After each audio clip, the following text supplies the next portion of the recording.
The Velthari had conquered 412 species across 3 galactic arms, and not once in their long and bloody history had they ever tasted defeat. Their empire stretched across star systems like a dark web, connecting worlds that had once been free and were now silent, obedient, and broken.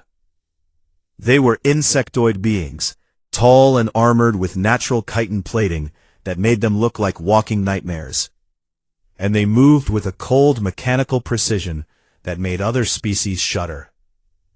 Their war council sat in permanent session aboard the Citadel ship known as the Throne of Silence, a vessel so massive it had its own gravity and its own weather systems, and a crew of over 2 million souls. It was here, in the dim blue light of the strategy chamber, that a junior intelligence officer named Kef Sor first presented the data on a small, unremarkable planet orbiting a small, unremarkable yellow star in the far outer spiral of the galaxy. Species calls itself human, Kef Sor said, projecting the data into the air above the council table. They are carbon-based bipeds, with no natural armor, no venom, no claws of any meaningful size, and an average lifespan of roughly 80 standard cycles. The council members clicked their mandibles in amusement. They have divided their single planet into nearly 200 separate governing territories that frequently conflict with one another, Kef Sor continued. Their primary energy sources are still based on burning ancient organic material, and their space capability is limited to a handful of orbital stations and some unmanned probes scattered across their home system. Grand Admiral Jethro Voss, who sat at the head of the table like a statue carved from black stone, did not click his mandibles. He simply stared at the holographic image of the little blue world spinning slowly in the air before him. Jethro Voss had personally overseen the conquest of 11 worlds, and each one had earned him another ring of gold around his thorax armor. He was the most decorated military commander in the Dominion, and he had not achieved that rank by being careless. "What of their weapons?" he asked, his voice deep and dry like wind through a cave. "Crude fission and fusion devices," Kef Sor answered, "capable of destroying their own cities, but laughably insufficient against shielded warships at orbital range." "And their fleet?" "Non-existent, Grand Admiral. They have no warships, no orbital defense platforms of any military significance, and no faster-than-light capability whatsoever." The chamber was quiet for a long moment. Then War Counselor Shetham, the oldest member of the council, leaned forward and spoke in her thin, rasping voice. "This is a primitive species on a single world with no meaningful defenses," she said. "Why are we even discussing this? Send a subjugation brigade and be done with it." But doctrine was doctrine, and the Velthari had not built their empire by cutting corners. The invasion protocol demanded overwhelming force for any new species contact, regardless of how weak the target appeared. It had been written in blood after the Kreth Rebellion 3 centuries ago, when a supposedly defeated species had risen up and destroyed an entire occupation fleet, because the Dominion had sent too few ships. "Never again," the doctrine said. "Always send more than enough. Always crush resistance before it can even think about forming." And so the War Council voted, and the decision was unanimous. They would send 9,500 warships to Earth. Jethro Voss accepted the command, but he did not hide his irritation. He stood before the council and spread his upper arms in the formal gesture of obedience. But his eyes were cold. "You are sending me to swat an insect with a mountain," he said. "This is a waste of the Dominion's resources and of my time." "Doctrine is doctrine, Grand Admiral," Shetham replied without sympathy. "Then let doctrine have its day," Jethro Voss said, and he turned and left the chamber without another word. The fleet assembled over the following weeks in orbit around the Dominion's military staging world of Cathara Prime. It was an awesome sight, even by Velthari standards.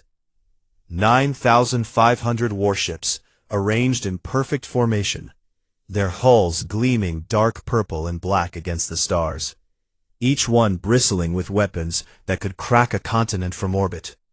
Battle cruisers the size of small moons sat alongside sleek destroyer escorts, and massive troop carriers packed with millions of ground soldiers. Supply ships trailed behind like a metal tail stretching back across half a light year. Aboard the Throne of Silence, HFY Voss reviewed the campaign plan one final time. It was almost insultingly simple. The fleet would arrive in the target system, establish orbital superiority within hours, neutralize any resistance with precision bombardment, and then deploy ground forces to secure major population centers. The humans would be given one chance to surrender. If they refuse, the bombardment would intensify until they changed their minds. If they still refused, the Dominion would begin what was coldly referred to in military documents as population correction, a term that meant exactly what it sounded like. HFY Voss had carried out population corrections before, and he felt nothing about it one way or another. It was simply part of the process. Species that resisted were corrected, and species that submitted were absorbed, and the Dominion grew ever larger, and that was the way things had always been and would always be. He opened his personal campaign journal, since his first command, and entered a brief note. Departing for the Sol system, he wrote, "Target species is primitive, divided, and defenseless. This will be the shortest conquest in Dominion history, and I expect to return within one standard cycle, with another gold ring for my armor, and another world for the Dominion's ledger." He closed the journal and gave the order. The fleet jumped to faster-than-light speed, and 9,500 warships vanished from Kethera Prime in a ripple of bent light and twisted space. The stars ahead of them blurred and stretched, and somewhere at the end of that long tunnel of warped starlight, a small blue planet continued to spin in peaceful ignorance. Its people argued with each other about politics and economics and whose god was the real one. They watched entertainment on glowing screens and worried about paying their bills and whether it would rain tomorrow. They had no idea what was coming. And the Velthari had no idea what they were walking into, because in all their centuries of conquest, in all their 412 victories across the galaxy, the Velthari had never encountered a species like humanity. They had conquered the strong and the weak, the advanced and the primitive, the united and the divided. But they had never conquered a species that was all of those things at once and could switch between them at will. They had never fought a species that got more dangerous the more desperate it became. And they had never, not once, invaded a world where every single individual, man, woman, and child, was capable of deciding on their own that they would rather die fighting than live on their knees. The Velthari did not know any of this yet. The discovery happened on a Tuesday night in the Atacama Desert in Chile, inside a small observatory that was not even funded by any government. A 26-year-old doctoral student named Maria Castillo was running a routine scan of deep space when her instruments picked up something that should not have been there. It was a wave of energy signatures moving in formation, and there were thousands of them, and they were heading directly toward the Sol system at a speed that no natural object could achieve. Maria stared at her screen for a long time, and then she checked her data 3 times, and then she called her supervisor, who called the Chilean government, who called the United Nations, who called everyone. Within 48 hours, every major government on Earth had confirmed what Maria had found. An alien fleet of enormous size was heading toward Earth, and based on its current speed, it would arrive in approximately 14 months. Reacted exactly the way anyone would expect. First came the denial, then the panic, then the rage, then the prayer, and then the arguments about what to do. Some said they should try to communicate and make peace. Some said they should prepare to fight. Some said there was no point in doing anything because they were all going to die anyway.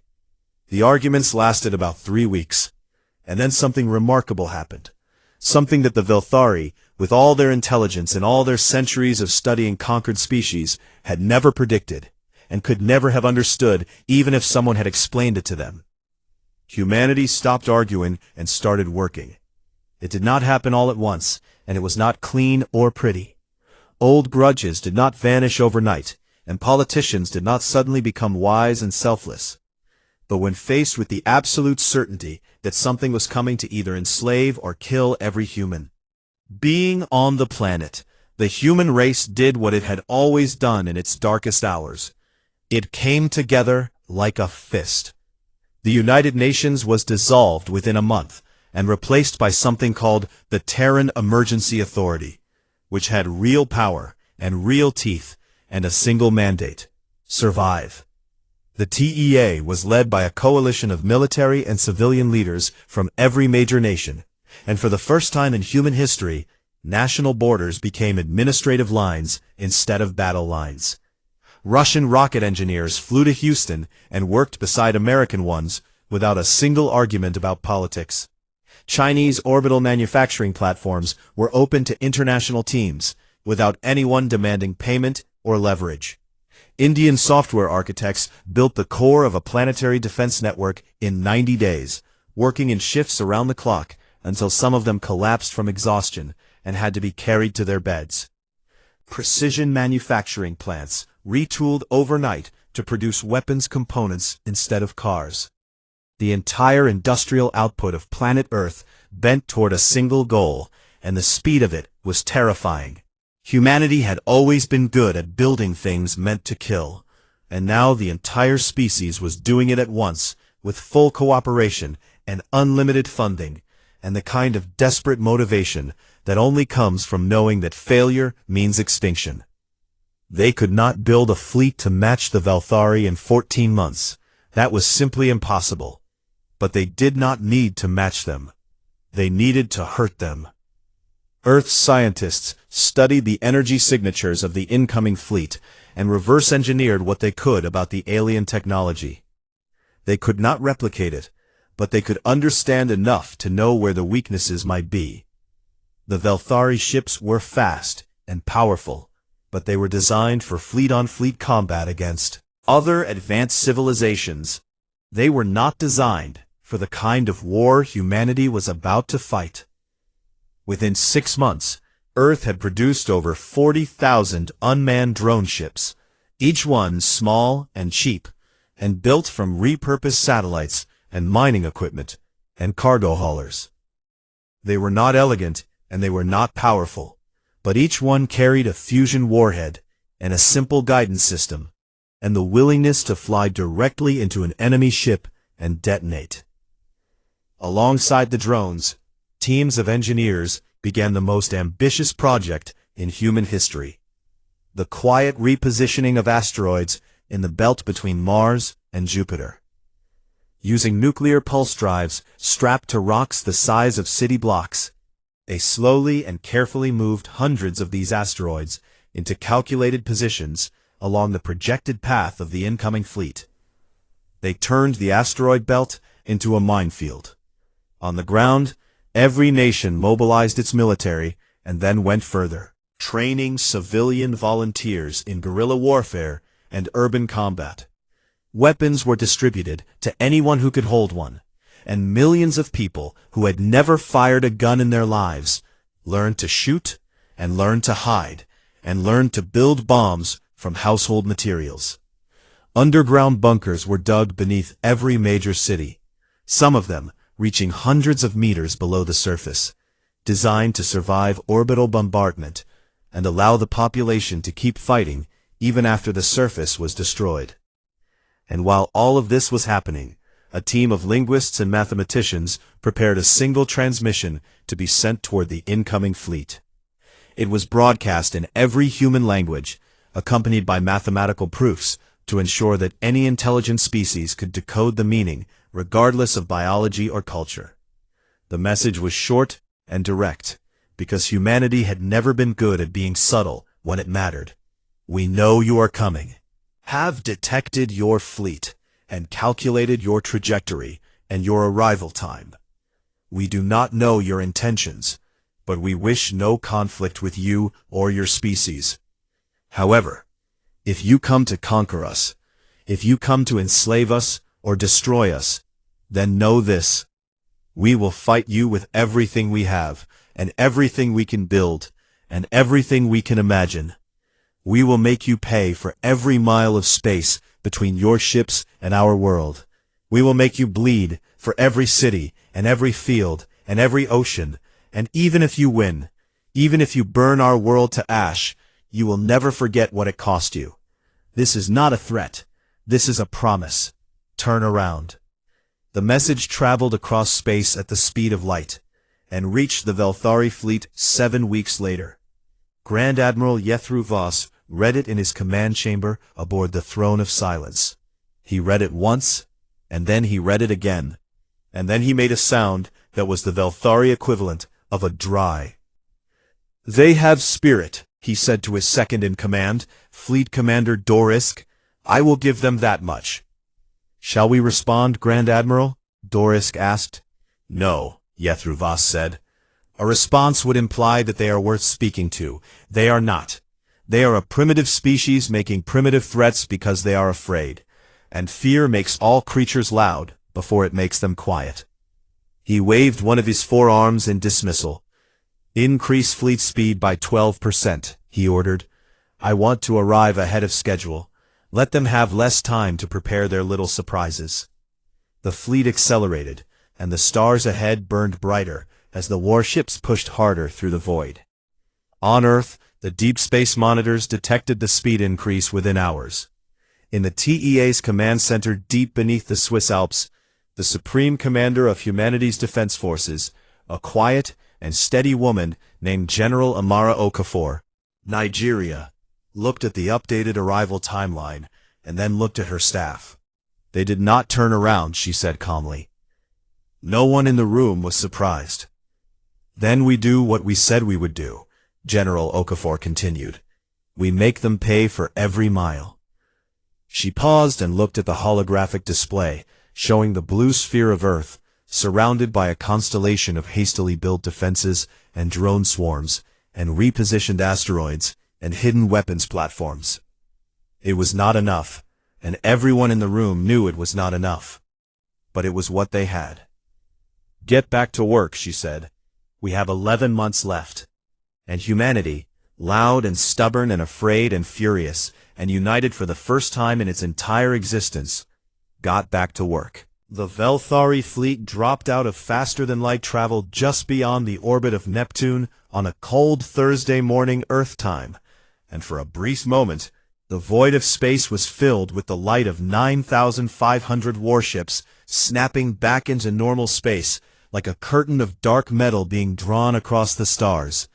Grand Admiral Jethro Voss stood at the command bridge of the Throne of Silence and watched his fleet settle into formation with the practiced ease of a military machine that had done this hundreds of times before. He gave the order to begin the approach toward the inner system. He expected to be in orbit over Earth within 6 days. He did not make it 6 hours before the killing started. The first wave came screaming out of the dark between Neptune and Uranus. Thousands of tiny signatures on Velthari sensors, moving fast and erratic and coming from every direction at once. Dorisk was the first to identify them. "Craft," he reported from his station. Thousands of them. Crude construction. Fusion warhead signatures detected in each one. "Drones," Jethro Voss said with contempt. "Destroy them." The fleet's point defense systems opened fire, and space lit up with the rapid flashing of energy weapons, cutting down the incoming drones by the hundreds. But there were too many of them. For every drone that was destroyed, 10 more appeared from behind asteroids and ice chunks and dead comets where they had been hiding for months. They were not trying to destroy the Velthari warships. They were too small and too weak for that. They were trying to create chaos. They flew directly into the gaps between ships, detonating their warheads at close range, and filling space with expanding clouds of plasma and debris that blinded sensors and forced ships to break formation to avoid collisions. In the confusion, Velthari ships began crashing into each other. Tight formation, that was the backbone of Dominion fleet tactics, became a death trap as massive battlecruisers swerved to avoid drone swarms and slammed into escort destroyers that could not get out of the way in time. In the first 3 hours of the battle, before a single human had fired a real weapon, over 300 Velthari ships were destroyed or crippled, most of them by collisions with their own allies. Jethro Voss watched the casualty numbers climb and felt something he had not felt in a very long time. It was not fear, not yet, but it was the cold awareness that something was wrong with his assumptions. "Reform the fleet into dispersed pattern," he ordered, "wide spacing between all vessels, and push through this drone screen at maximum speed." The fleet spread out and pushed forward, and the drones continued to die by the thousands, but their job was already done. The tight Velthari formation was broken, and the ships were now spread across millions of kilometers of space as they moved toward the inner system. That was exactly what humanity wanted, because the asteroid belt was waiting. The rocks came out of nowhere. Not out of nowhere exactly. They came from carefully calculated positions where human engineers had placed them months ago, and then hidden them among the natural debris of the belt. They were asteroids the size of apartment buildings, strapped with nuclear pulse drives that fired at the last possible moment and sent them hurtling into the path of the Velthari fleet at a significant fraction of the speed of light. The first one hit a Velthari battlecruiser dead center and passed through it like a bullet through paper. There was no explosion at first, just a massive rock punching clean through a warship and coming out the other side, trailing molten metal and atmosphere and bodies. Then the ship broke apart. Then the rock hit the ship behind it. Had never encountered kinetic weapons on this scale because no civilized species used them. They were considered primitive and wasteful. But 1,000,000 tons of iron moving at relativistic speed did not care what anyone considered it. It simply destroyed whatever it touched, and no shield generator in the Dominion's arsenal could absorb that kind of raw force. The kinetic bombardment lasted for 4 hours as the fleet passed through the belt, and the Velthari survivors would later call it the Stone Rain. Over 1,500 ships were destroyed. Another 800 were damaged so badly they could no longer maintain speed. Jethro Voss ordered them abandoned and left behind, and the fleet pushed on with cold determination. But the numbers were starting to matter now. They had entered the system with 9,500 ships. They were approaching Earth orbit with just over 6,000, and Earth was ready for them.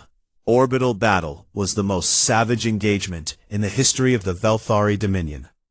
As the fleet took up bombardment positions above the planet, humanity unleashed everything it had left.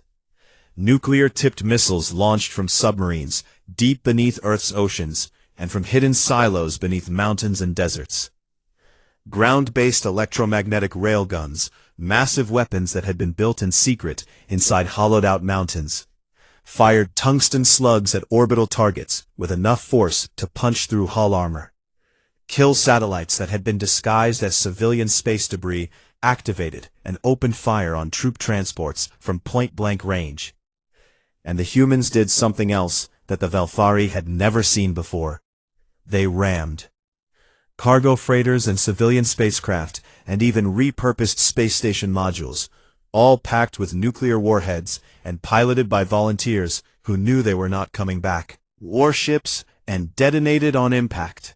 Each one was a suicide mission flown by someone who had looked at the odds and decided that their life was a fair trade for taking an enemy ship with them. The Velthari bombardment still got through. Cities burned across the planet. Moscow and Shanghai and Sao Paulo and Lagos and dozens of others vanished under orbital fire that turned the sky white and the ground to glass. Millions of people died in the first hours of the bombardment alone. But the humans did not stop fighting. They did not even slow down. And when the Velthari finally deployed their ground forces, millions of armored soldiers dropping from troop transports and landing pods that darkened the sky like metal rain, the real nightmare began. The Velthari ground doctrine was built on the assumption that orbital bombardment would break the enemy's will to fight before troops ever touched soil. That assumption died on Earth. That still stood had been turned into a fortress, with underground tunnels and hidden weapons caches and kill zones designed by people who had studied every guerrilla war in human history and improved on all of them. Velthari soldiers advanced into urban areas and were torn apart by ambushes from every direction, from rooftops and basements and sewer tunnels and collapsed buildings. Civilians who had never held a weapon before the invasion fought with homemade explosives and stolen alien rifles, and in some cases their bare hands. Children led Velthari patrols into dead-end streets where explosives were waiting. Old men and women fired from windows until their ammunition ran out, and then threw furniture. The Velthari soldiers were better armed and better trained and physically stronger than any human, but they had never fought an enemy like this. An enemy that did not have a breaking point. An enemy that treated every single block of every single street as a battleground. City as a hill worth dying on. An enemy that got angrier every time it lost something instead of weaker. After 19 days of ground combat, the Velthari casualty rate was climbing at a speed that made the fleet losses look minor. Entire divisions were being swallowed by cities and never heard from again.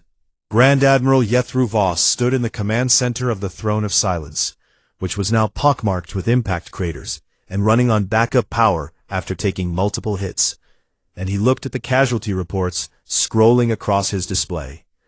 The numbers were beyond anything in Dominion history.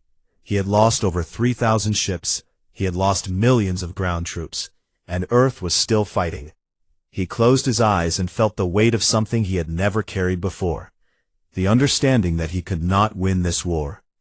Not without destroying the entire planet and every living thing on it, which would mean there would be nothing left to conquer, which would mean this had all been for nothing.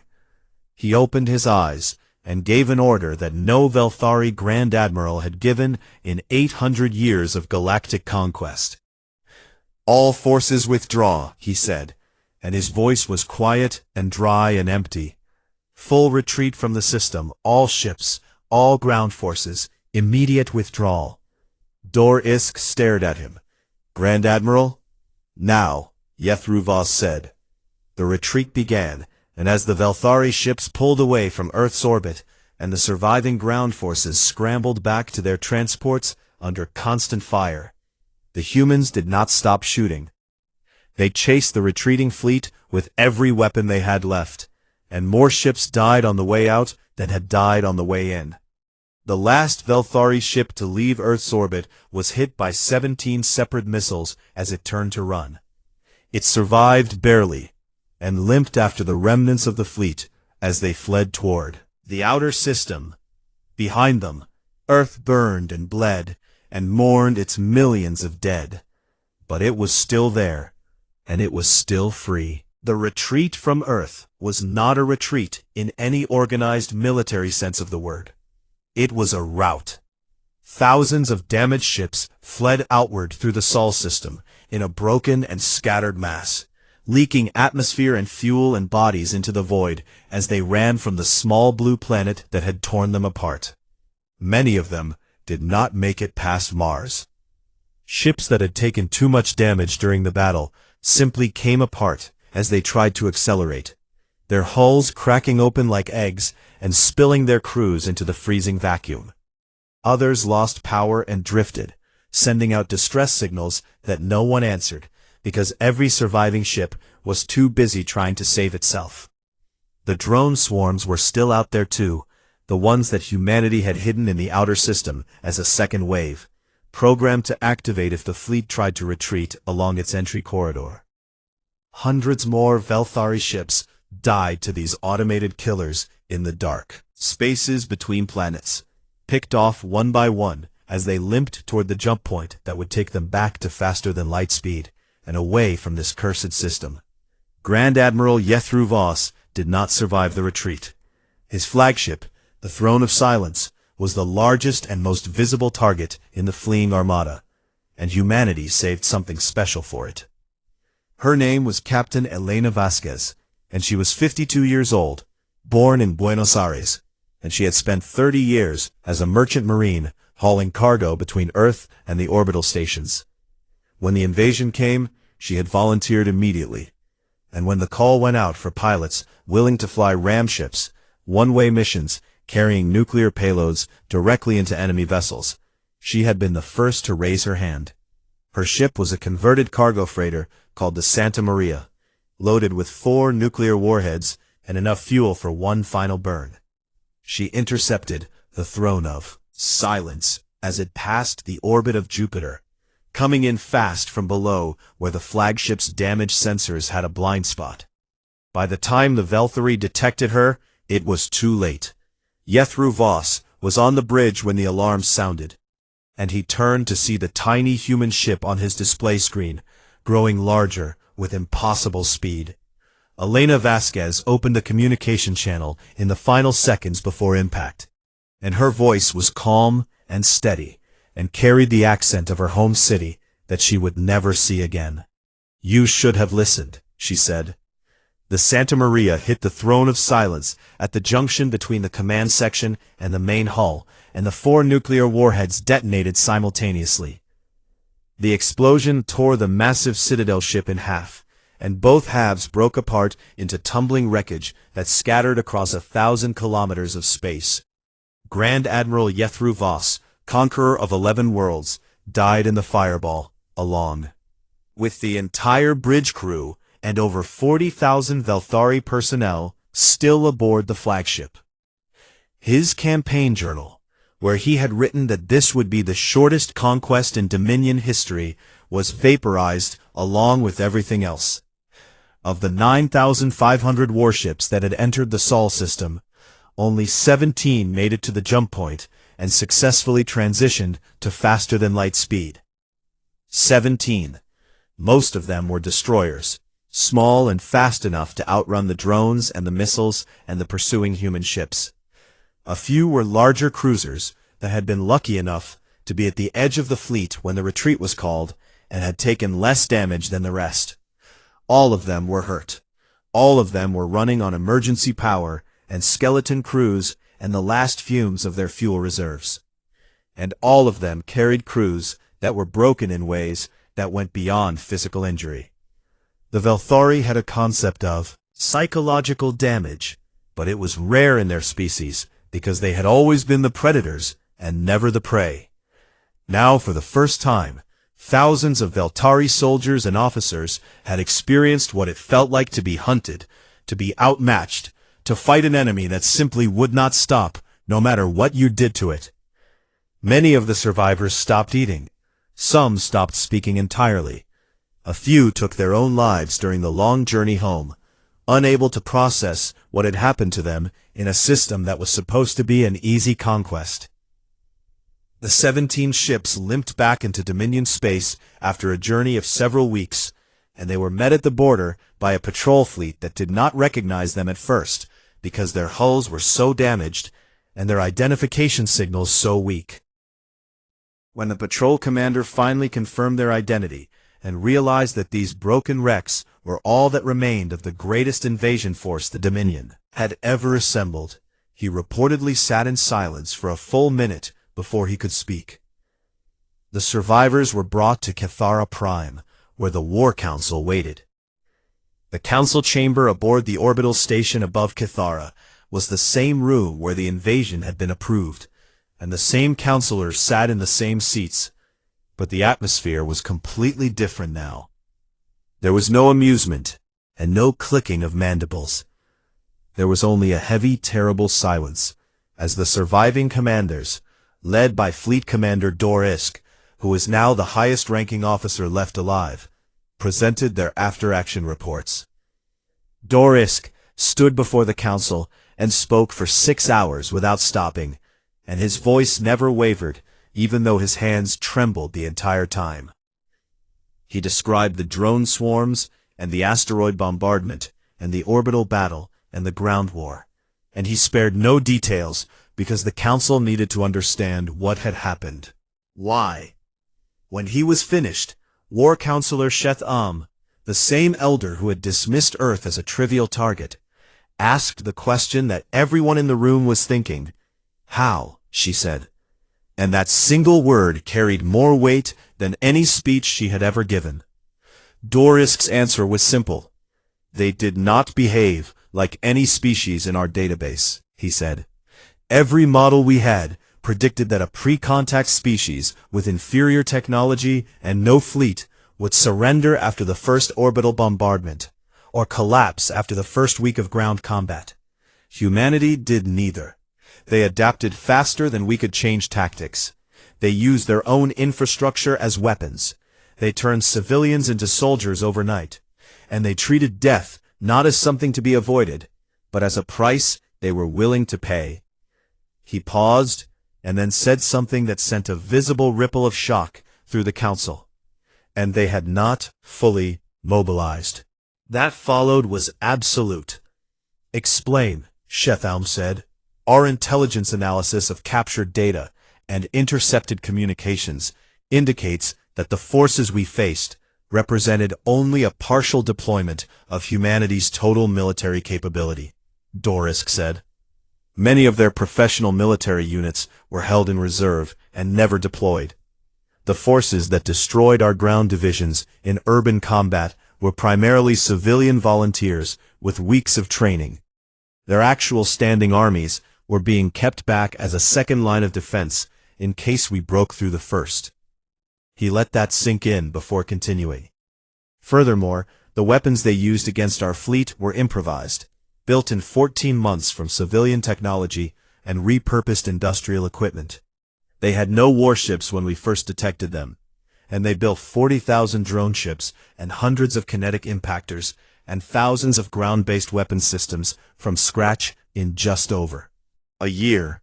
The council members looked at each other, and for the first time in the memory of anyone present, there was fear in their eyes.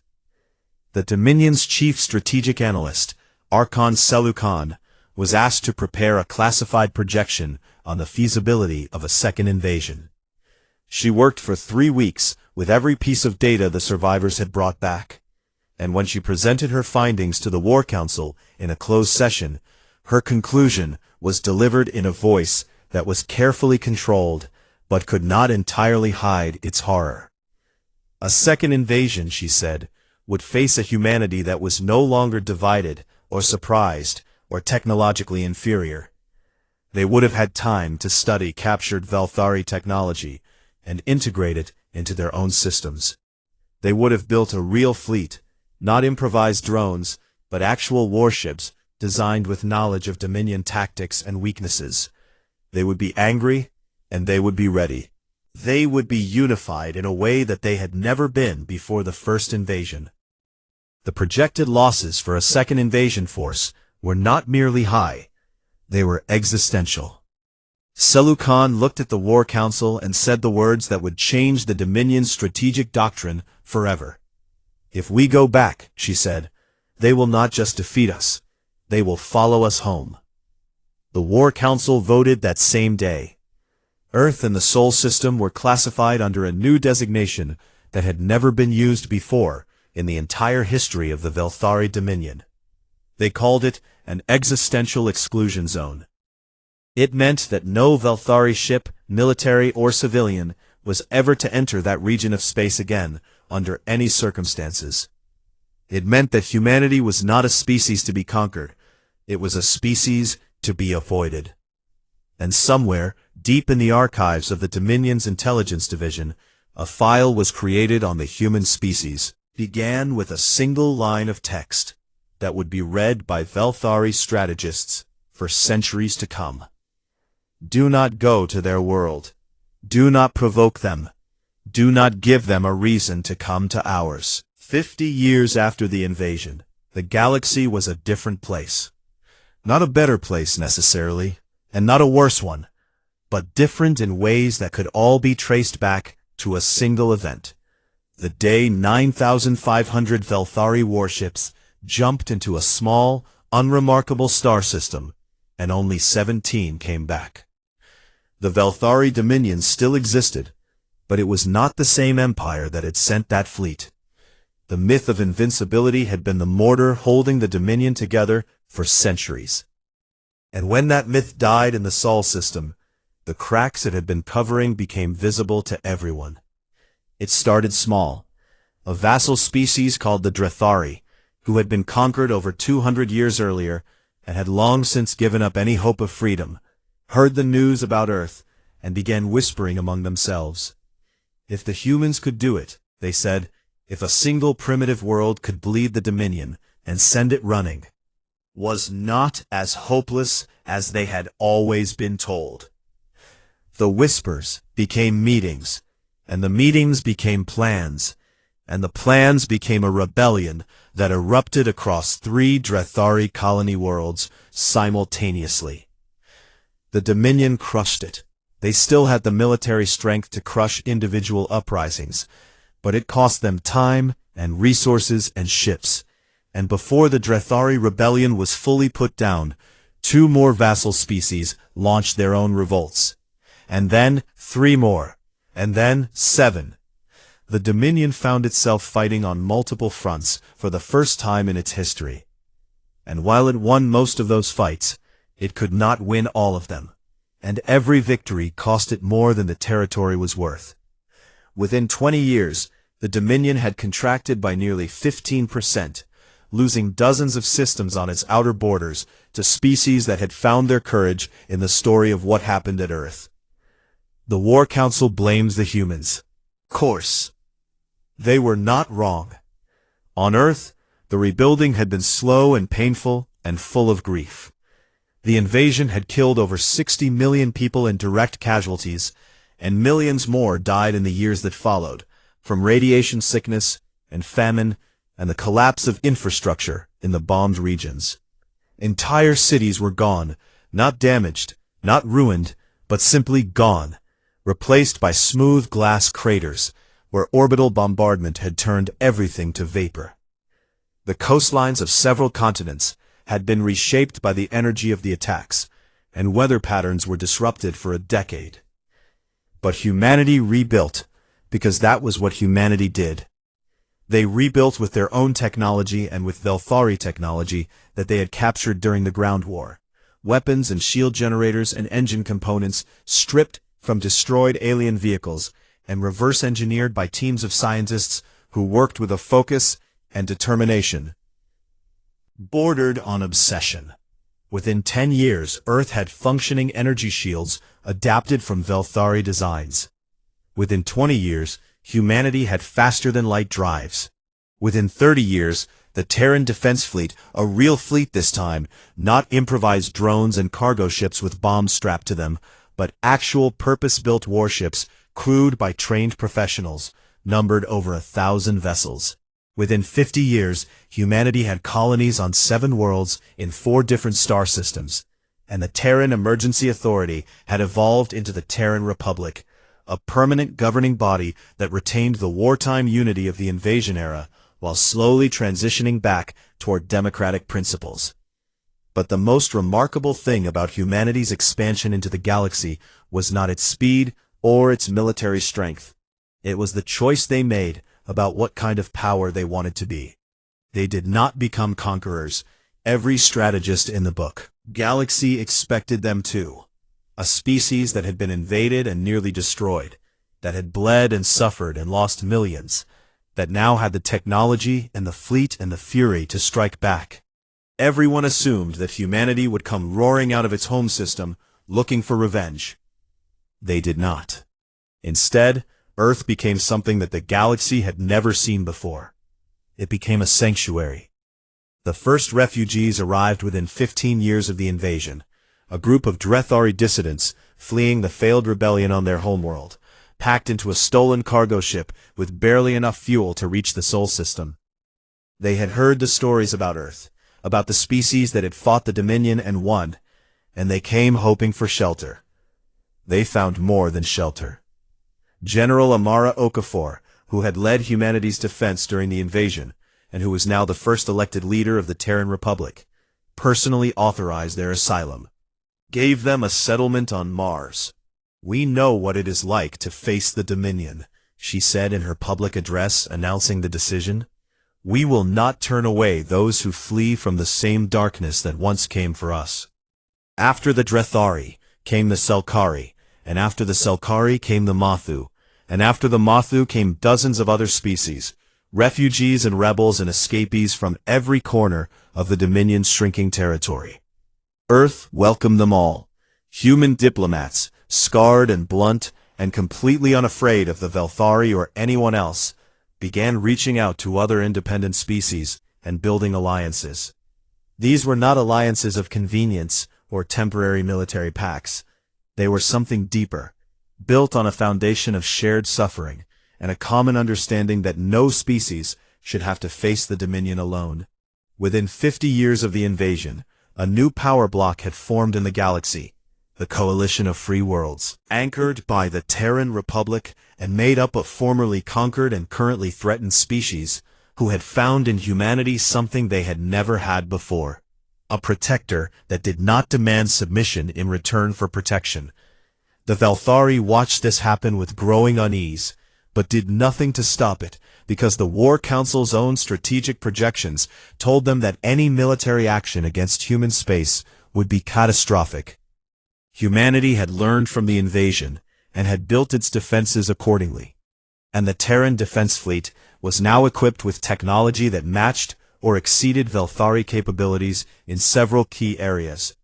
The existential exclusion zone around Sol had been expanded 3 times in 50 years as human territory grew, and each expansion was accompanied by a quiet acknowledgement within the Dominion that the zone would only keep growing. In the halls of the Galactic Forum, a diplomatic assembly that had existed for centuries, but had never had any real power because the Dominion had always ignored it, the balance of influence was shifting. The Coalition of Free Worlds now held enough seats and enough military backing to challenge Dominion positions openly, and they did so regularly, led by human diplomats who had a talent for making the Velthari uncomfortable, simply by being in the same room. It was at one such session, during a debate over the rights of occupied species, that a young delegate from the Selkari turned to the Velthari ambassador and asked a question that had been on the mind of every non-Dominion species in the galaxy. "Why have you never tried again?" the Selkari asked. "You still have the largest fleet in the galaxy. Why have you never launched a second invasion of Earth?" The Velthari ambassador was old for his species, and his chitin armor was cracked and faded with age, and he had been a junior officer on one of the 17 ships that had made it home from Sol. 50 years ago, he was quiet for a long time after the question was asked. Then his wings twitched, a subtle involuntary movement that other Velthari would recognize as a deep shudder of remembered fear. "Because the first time," he said slowly, "we caught them completely by surprise. They were unprepared and divided and technologically inferior to us in every measurable way. And they still destroyed 99% of our fleet, and killed our Grand Admiral, and fought us to a standstill on the ground with civilian volunteers and improvised weapons." He paused and looked around the chamber at the assembled delegates from dozens of species, all of them listening in silence. "A second attempt would not be an invasion," he said. "It would be suicide. The humans are no longer surprised and no longer divided and no longer inferior. They have our technology now, and they have improved it, and they have a fleet, and they have allies, and they have 50 years of anger stored up behind a very thin wall of diplomacy." The Selkari delegate pressed further. "But surely the Dominion could assemble a larger fleet. You have the resources. You have the numbers." The old Velthari ambassador made a sound that might have been a laugh or might have been a sigh. "You do not understand," he said. "Numbers did not matter at Earth. We had the numbers. We had 9,500 warships against a species with no fleet at all, and we lost. We did not lose because we were outnumbered or outgunned. We lost because humans do not fight the way the universe says they should. They fight like they have nothing to lose, even when they have everything to lose, and they get stronger when they should get weaker. And they refuse to stop when any rational species would have surrendered long ago. He looked directly at the Selkari delegate, and his old eyes were tired and haunted and very serious. Said, "I learned it from their transmissions during the war, and I have never forgotten it. They say, fuck around and find out." The chamber was very still. "We fucked around," the old ambassador said quietly, "and we found out." The session ended shortly after that, and as the delegates filed out of the chamber, the human ambassador, a tall woman with kind eyes and burn scars across the left side of her face from the bombardment of Lagos when she was a child, stopped beside the old Velthari and put her hand on his arm. He flinched at the contact but did not pull away. "For what it is worth," she said, "we never wanted that war." "I know," he said. "We would prefer it never happen again." "As would we," he said. She nodded and walked away, and the old Velthari stood alone in the empty chamber for a long time, thinking about the day 50 years ago when he had been a terrified young officer watching the stars burn around him as his ship fled from a world that was supposed to have been easy. He thought about the humans and their stubborn, furious refusal to die. He thought about the 17 ships and the 9,483 that did not come home. And he thought about the lesson that the Dominion had learned at such a terrible cost. A lesson that every species in the galaxy now knew by heart. Do not go to Earth. Do not threaten its people. Do not mistake their kindness for weakness or their mercy for fear. Because the humans remembered what it felt like to burn. And they had made sure, with every ship they built, and every alliance they forged, and every refugee they sheltered, that they would never burn again. And that if anyone tried to make them burn, the fire would be returned 1,000-fold. The stars were quiet now, around the Sol system, and the galaxy had learned to let them stay that way.